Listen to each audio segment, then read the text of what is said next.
प्रणाम। पीकेपी भोजपुरी से प्रेम कुमार प्रेमी हम आप सबको बता दें कि आज बात करेंगे रितेश पांडे जी के बारे में। जी हाँ, जरत कैसे देख लूँ जो कि पोस्टर लॉन्च हो गया और वीडियो जल्द ही वर्ल्ड विड रिकॉर्ड कंपनी से आने वाला है।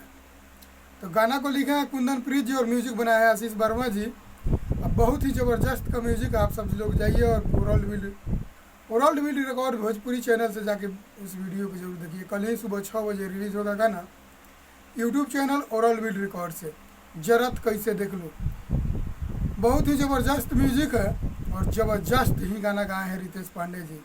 कई साल के बाद हमको लग रहा है कि एक सैड सॉन्ग गाना गा रहे हैं कि देख के आप सबको बहुत ही आनंद आएगा।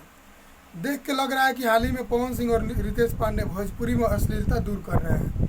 ये दोनों को जोड़ी काफ़ी यूट्यूब पे तांडव मचा रहा है, भोजपुरी में पूरा तांडव मचा कर रख दिया है। पवन सिंह और रितेश पांडे पूरा अश्लीलता को भगा कर ही मानेंगे, लेकिन कुछ सिंगर नहीं मान रहे हैं अश्लीलता को, बगैर उन लोगों का गाना नहीं आ रहा है।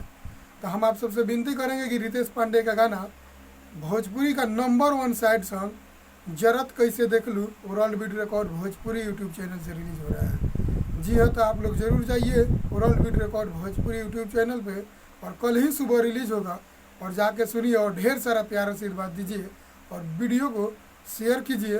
और मेरा वीडियो देख रहे हैं तो शेयर कीजिएगा और बेल आइकन को जरूर दबाइए।